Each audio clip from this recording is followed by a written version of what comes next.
Two-decade delay in the passage of the Petroleum Industry Bill may soon be over. The Ninth Assembly appears set to break the jinx. Chairman House of Representatives Ad hoc Committee on PIB will speak to us on the program. Also, the highest-ranking female senator, Oluremi Tinubu, wants an executive bill that will end all discrimination against women. You're watching the Hallowed Chambers. I am Tijesu Adeoye.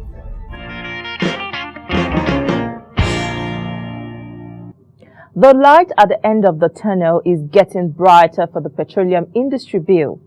This will overhaul the petroleum industry, enhance efficiency and transparency in the upstream and downstream sectors. The PIB, when passed, would attract oil companies and investors to Nigeria's oil sector, thereby stimulating growth and increased government revenues. Joining me now to talk about this piece of legislation that has suffered many years of rejection and neglect is the Chairman House of Representatives Ad hoc Committee on the PIB, Mohammed Mongono. It's good to have you on the program. Let's go straight to the issues here. Take us through the journey of the PIB. We know this bill suffered setbacks since the 6th Assembly. What has changed? Well, the attempt to pass the PIB started as far back as the 6th Assembly. It failed. It equally failed in the 7th and the 8th Assembly. This is purely as a result of lack of consensus, not only amongst the stakeholders, but between the executive and the legislature. But this time around, there is significant stakeholder engagement before coming up with the draft bill. And there is also significant engagement of the leadership of the National Assembly in the draft bill.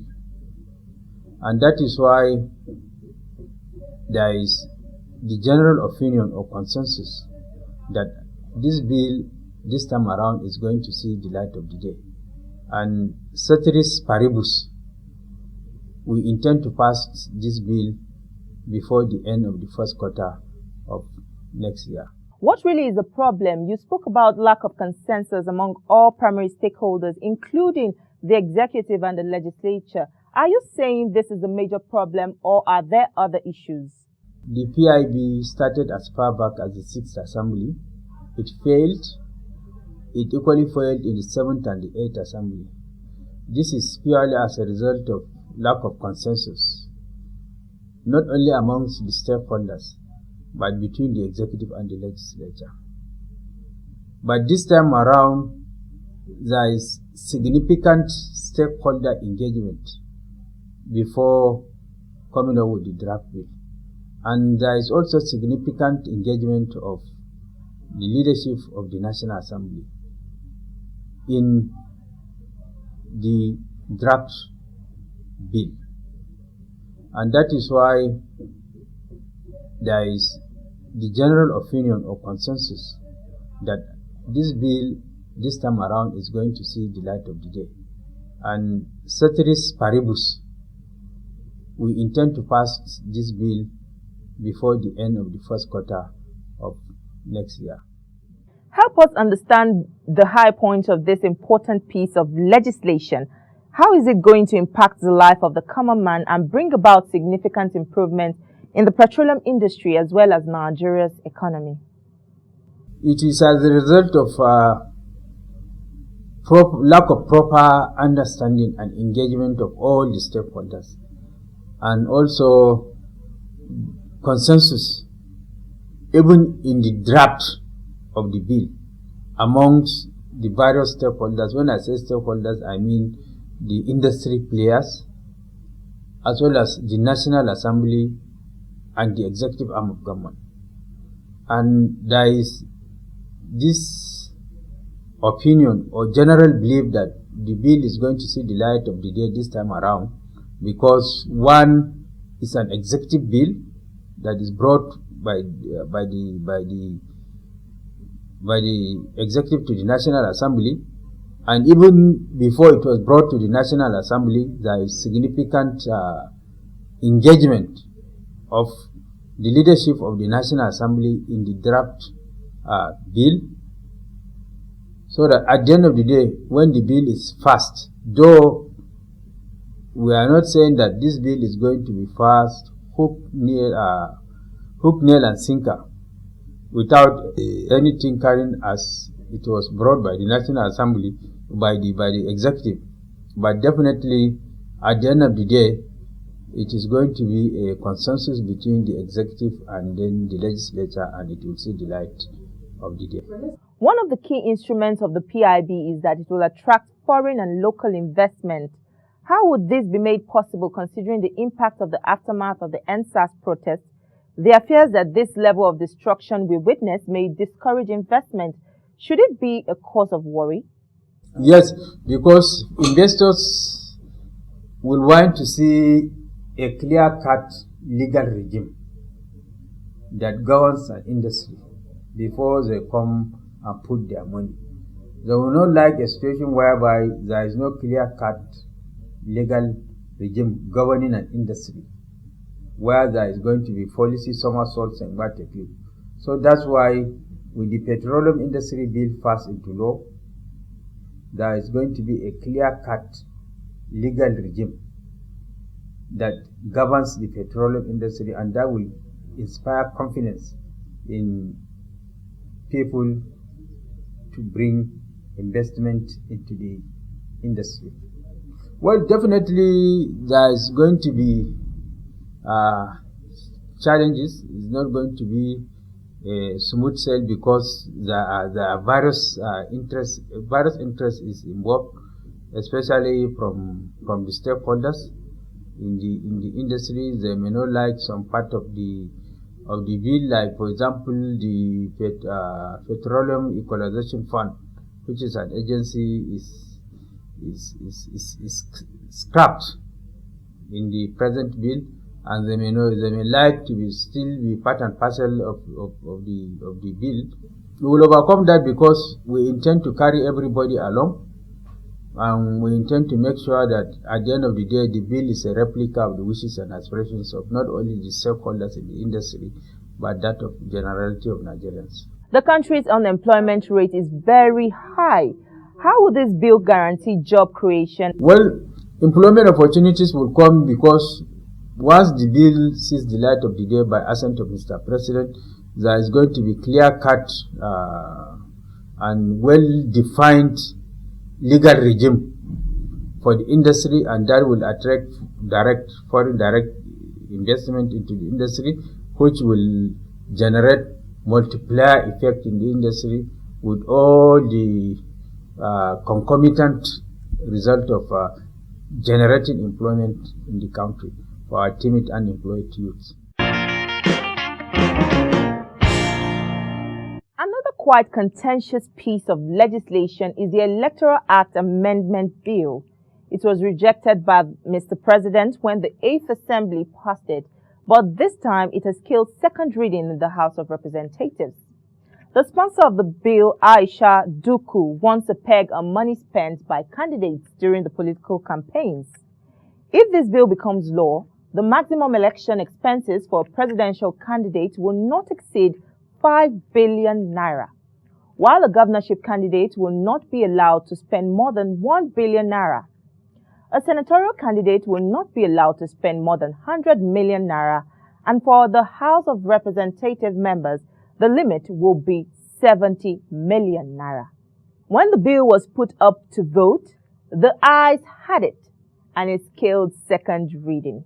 Honorable colleagues, this bill seeks to repeal the Electoral Act No. 6/2010 and enact the Independent National Electoral Act 2020 to regulate the conduct of federal, state, and area council elections and for related matters.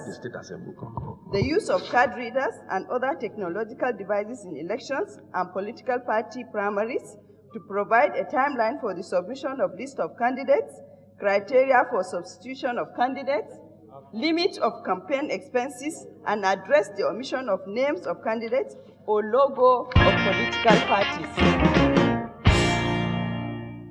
Chairman-designate of the Independent National Electoral Commission, Professor Mahmood Yakubu, has told the Senate that the 2023 general election will only be successful if the amended Electoral Act bill is passed. The INEC chairman, who was screened by a Senate committee on INEC following President Buhari's request to confirm his appointment for a second term, wants legislators to pass the amended Electoral Act in the first quarter of next year. The Senate Committee on Solid Minerals says 3 billion naira is what is required to resurrect the Ajaokuta Steel Company. If the release of this money is approved, it will fast-track the federal government's desire to diversify the economy. Tanko Amakura, who is the chairman of the Senate Committee on Solid Minerals, told the Appropriation Committee of the Upper Legislative House that there is a need for an increased investment in the sector.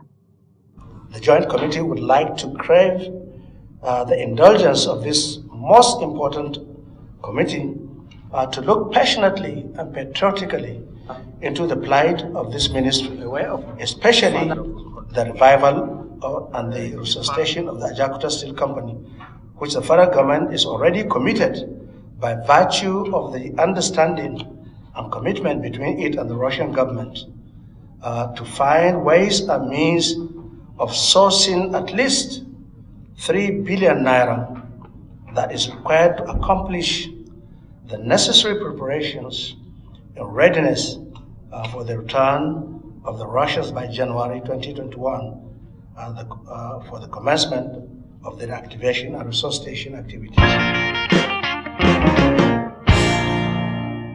Ministries, departments and agencies of government are taking turns to defend their spending plan for next year before lawmakers in the National Assembly. Questions were asked, answers provided, approvals granted, and clarifications made. For the healthcare system, there is a consensus agreement that it is in desperate need of repairs. This time, all hands are on deck to revamp the primary healthcare system, which is the most critical component in the health sector. Vice Chairman, Senate Committee on Primary Healthcare and Communicable Diseases is my guest. We know that the Senate is currently concluding budget defense. What we know is that the committees are currently appearing before the Appropriations Committee to submit their report. And the Ministry of Health appeared before your committee. What were your observations when they appeared? The health sector is underfunded, but there is little or not so much we can do other than using our appropriation power to alter the figures within an allowable limit to avoid the usual complications of padding, accusations, and, without the executive or the president signing the budget. So yes, the funding is not as we expected, but we had to make do of what is there. We expect that by 2030, the SDGs once, there's a universal health coverage, we say, by 2030. Honestly, I tell you what is in the budget right now, getting to 2030 SDG goal, achieving that will be a very, very difficult task to achieve. But for us, the funding is not commensurate with what is expected. And particularly primary health care, as you know, is the major care level that can impact significantly in the health of the people, because most of people stay in the rural area. And by the way, primary health care is the first level of care before diseases get out of hand, before you start going to secondary and tertiary.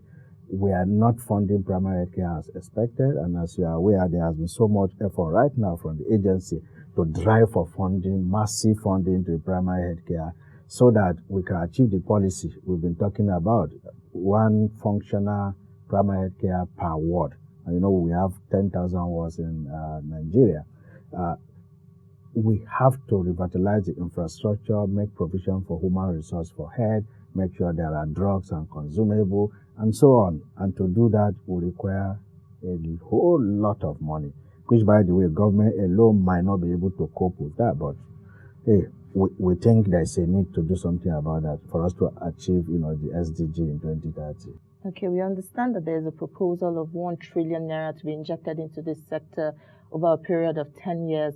And literally, this will mean that 100 billion naira will be invested each year into this sector. And this seems to be enjoying the support of many lawmakers.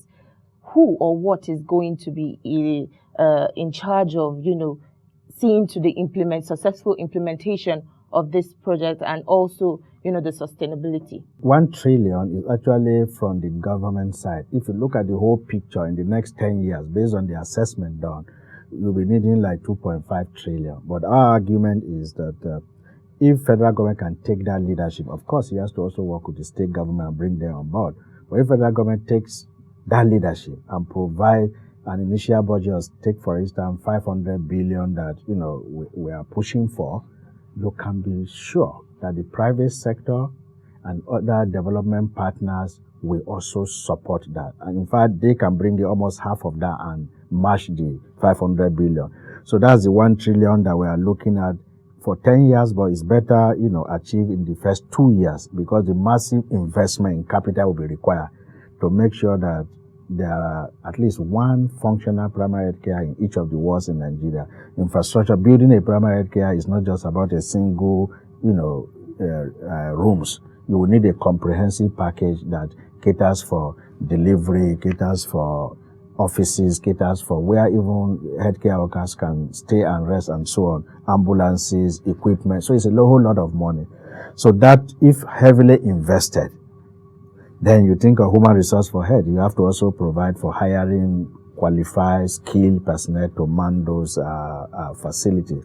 So the way this is going to happen is that it's going to be a multi-sectoral approach, and managing it will be both the primary care agency, who will have an oversight function, and the partners that will be bringing their money will define how they want their money used. It's not as if they just give, government the money. But if government takes that leadership, other contributions can come from other people, and they will all be interested in managing the whole lot of that. Take, for example, the current pandemic, COVID, something similar. Federal government, provided for a lot of billions of naira.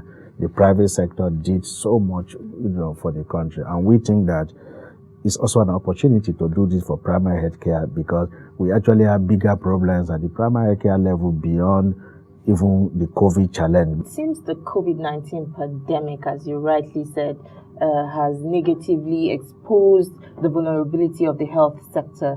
What is being done currently to, take the health sector or bring the health sector back on its feet and ensure that we don't have cases of these infectious diseases and even preventable diseases in the near future? The vulnerability of the health sector, the weaknesses all over the world, we've all experienced, we've all seen that, more so in our own case here in Nigeria. Now, we in the National Assembly, in the health sector, and the health committees, we have seen this COVID challenge and the amount of resources that comes in as an opportunity to strengthen our health system. So the much money you hear is not necessarily meant for COVID alone. Molecular labs, for example, will not only be testing for COVID. There are other viral infections that, the molecular lab will take care of. And in fact, other pandemics that will still come, because another pandemic will still come. We don't know when, but they will still come. So our approach is that whatever resources comes into this system during this time should be focused to strengthening the health system and, in fact, the NCDC, to make them prepare better for possible pandemics that will emerge. Now, so that is on one axis. The other axis is that we are also advocating that with this challenge, it shows that we need to do something quickly. And for us, we also think it's at primary health care level that has to start. And that's what this advocacy of trying to fund primary health care is all about, so that we can have a system that is ready to take care of the health need of the people, as well as a system that can cope and survive a possible pandemic that comes later. Okay, let's speak about the growing calls for the reduction in cost of governance and also calls for the scrapping of the Senate. Of course, we know that the Senate President responded recently to this, and his argument is that the Senate is the leveler and the stabilizing factor of the National Assembly. And he also says that any citizen that is not comfortable with his or her legislator should, vote them out. In your own perspective, what do you think is the deeper meaning of this? Yeah, I think that the Senate President is very right that the Senate is a leveler. Most people don't understand the bicameral legislatures we run. Nigeria is a big country that is complicated in a sense, multiple interest groups. So the House of Representatives is carved in such a way that it takes care of populations. And there is not equal number of representation in the House of Representatives. The Senate is the upper chamber that is carved with equal number of senators in each of the states, regardless of the population or federal constituency. So that if anything goes wrong at the level of the House of Representatives, in the Senate, every state is given equal opportunity to be represented and level of whatever the disproportionality that will come from the lower house. And by the way, a bicameral legislature gives that opportunity that if any law is passed in the lower house or even in the upper house, there has to be concurrence. That's what we call it. Even any law you pass, anything you do in House of Rep, Senate has to agree with it. So the meaning is that even budgets, if you do anything that is not appropriate in the House of Rep level, the Senate has to see it and be sure it is okay. So it's a check and balancing system. And I can tell you from my experience, some things goes wrong, even in some laws at the House of Rep level. But when it comes to the Senate, we can look at it and try to adjust that in the interest of the whole country. So when people say scrap the Senate or whatever, it's the country that will lose that opportunity of leveling, improving democracy, and getting the best laws, the best policies, the best everything for the country. And from what the Senate President is saying, my understanding is that he's saying, hey, Nigerians, don't be attacking the institution of the National Assembly. In fact, National Assembly is the bedrock of democracy. That's what makes us a democratic country. If you remove the National Assembly, executive, judiciary is always there, even in the military era. So it's the National Assembly that defines democracy in any country, and of course in Nigeria too. So the argument is that support the National Assembly. Try to understand how the National Assembly is very, very important for democracy. But if you see things going wrong in the National Assembly as citizens, if you are not happy with what is going on, why don't you look at those who are responsible for that happening and you bring better people to come and represent you? Don't attack the institution. You need the institution. It's the institution. The institution is for the country. It's for the people. You wrote a book titled How I Became a Senator in 30 Days. Quite an interesting one there. But as your first time as a lawmaker, I'm sure you had quite a number of expectations. So far, so good. Since you've been in the National Assembly, what has your experience taught you? The expectation was so high. I thought that as a senator, I'm going to be so powerful and can make so much difference and do what you want to. It's not true. The game is different. It's a National Assembly. It's concession building. You can't do anything on your own. Anything you have to do, the executive actually drive the processes. We can only have legislative intervention, and there are opportunities too to see how you can key in the interest of your constituents to see what are their problems. Oh, they don't have water. People don't have basic health care because primary care centers are not functional. Schools are not working. Rural roads are not good. You have the opportunity to try to see how you can key in those interests, via your constituency projects and other opportunities that might come your way. So far, so good. I'm happy as a first timer. As the chairman of Rules and Business, it puts me in a position that I have to work with almost everybody in the Senate, including the leadership. So I'm able to see how this works very fast because I have to be involved. There is an advocacy to encourage female participation in legislation, but Senator Oluremi Tinubu believes only if the executive backs this with a bill, all efforts to achieve equality may not yield much.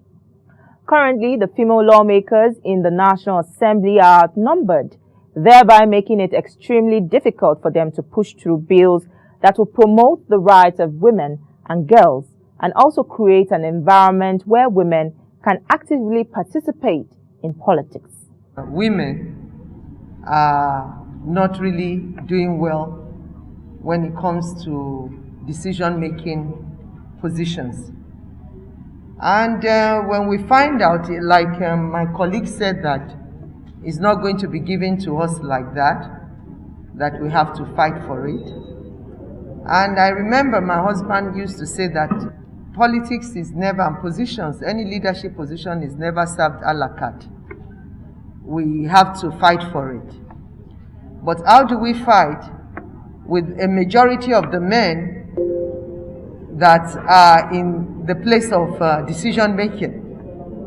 Even my colleague said earlier that I've been in the Senate. This is my third term in the Senate.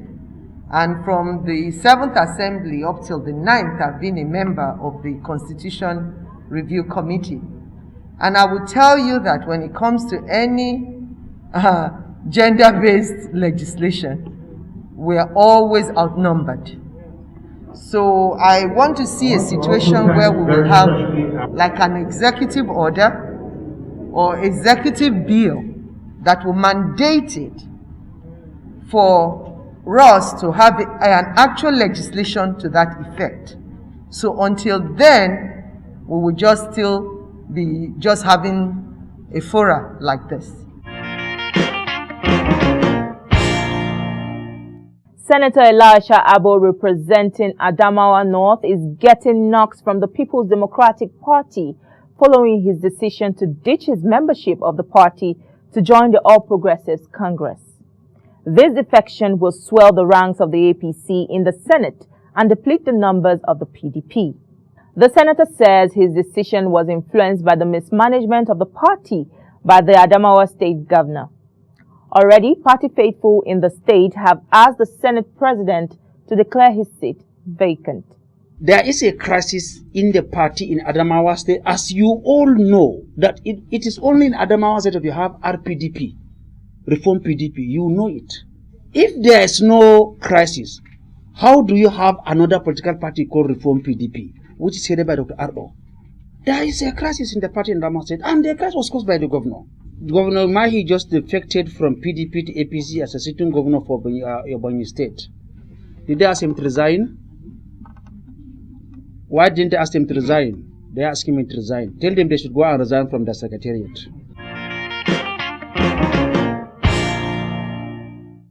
That is all on our program for today. You can follow us on all our social media handles to get more updates.